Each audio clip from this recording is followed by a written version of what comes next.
Assalomu alaykum hurmatli televizor ko'ruvchilar. Assalomu alaykum hurmatli televizor ko'ruvchilar. Uyg'ur televiziyasining kundalik xabarlarini ko'rish bilan qarshi olamiz. Oldi bilan xabarlarimizning muhim mazmunlarini tanishtiramiz. Hong Kongdagi namoyish to'polonga aylandi. Xitoy hukumati Kishilik huquq komitetining raisi Sharq Turkiston taklif qilindi. Muhammad Amin Bug'ra vafotining 54 yilligini eslaymiz. Korlu vokzali oldi maydondagi universal qatnash tuguni oktyabrga ishga kirishtirildi ekan. Tövəndə diqqətlə xəbərlərimizin təfsili məzmunları bolsun. Yerlik hökumət Hong Kongdakı namoyishchilarning qarshiligini hokimiyatga qarshi piralloq to'polon deb atadi. 13-iyundagi xalqaro xabarlardan ma'lum bo'lishicha, 9-iyun Hong Kongda boshlangan Qashqullar nizomiga tuzish kirgizishga qarshi namoyish jarayonida hozir qadar har xil ko'lamdagi surkishlar borliq kelgan bo'lsa-mu, cho'ng voqea yuz bermagan. Ammo 12-iyun kelganda namoyish keskin to'qinishga aylangan.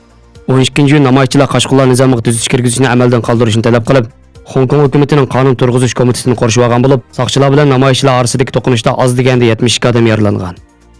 Soqchilar namoyishchilarga yashoq uzish bombasi, banan bomba qatorliqlarni atgan. Namoyishchilar qish kesak, botulka qatorliqlar bilan javob qaytargan. Hong Kong alohida ma'mur rayonining boshlig'i Lin Zhongyu 12-iyun axborot vositalariga qilgan so'zida bu namoyish sababli Qashqullar nizomiga tuzish kirgizishni amaldan qoldirmaydiganligini bildirish bilan birga, u to'qinishni planliq to'polon deb atagan. Fransiya ovozining 13-iyun bu vaqt e'lon qilgan maqolasida namoyishning planliq to'polon deb baholanishi bir xatarning oldin signali bo'lib hisoblanadi ekan. Xitoyning o'z zamonidagi davlat raisi Deng Xiaoping 1989-yili 6-oydagi Tiananmen o'quvchilar namoyishini bayroq ro'shan holdagi aksiyatchil to'polon deb atagandan keyin 4-iyun Tiananmen qirg'inchilik yuz bergan. Uyg'ur kuzatuvchilarining qarishicha Xitoy hukumatining har qanday shakldagi norozilik faoliyatlarini to'polon deb atab, bostirish an'anasi uzun yillik tarixga ega bo'lib, 1981-yili Qashqarda yuz bergan 30-oktyabr voqeasi, 1985-yili va 1988-yili Urumchida yuz bergan oliy maktab o'quvchilarining tinish namoyishlarini o'z vaqtida aksil inqilobiy to'polon deb atagan edi.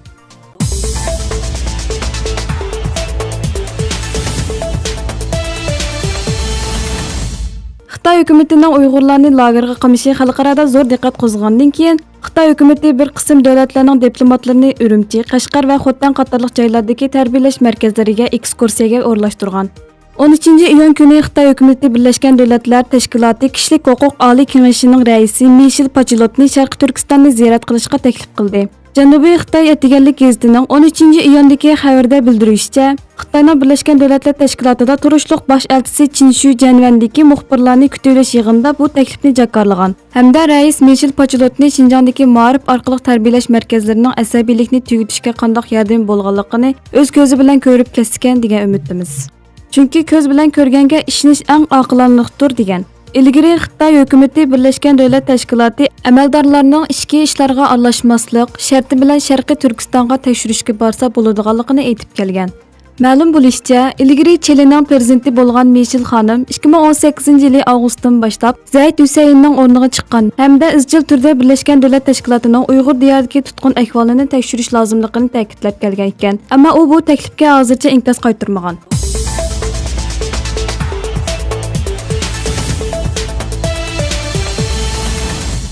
Xitoy Uyg'urcha radio to'ri xabarda Golmut Korla temir yo'li Xinjiang Zeyfi xaridor chaqirish turi qurilish bo'limidan bildirishicha, yaqinda Korla vokzali oldi maydondagi universal qatnash tuguni qurilishining ulini qo'llash xizmati tamomlangan bo'lib, mo'ljallanishcha bu yil 1-oktyabr kuni ishga kirishtirilgan.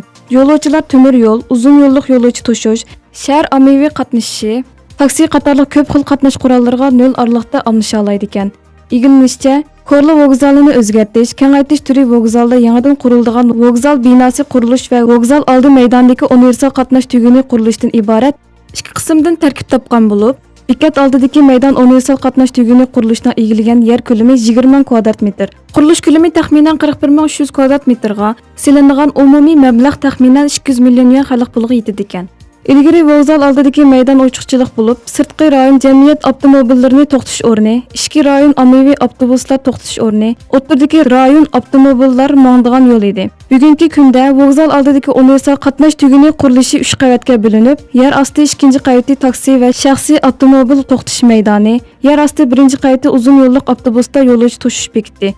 1-qavati do'kon qilinib, temir yo'l, uzun yo'llik yo'lovchi toshish, shahar ommaviy qatnashi, taksi qatorliq ko'p xil qatnash shakllari bir gavdalashgan universal qatnash tuguni qilib qurildi ekan.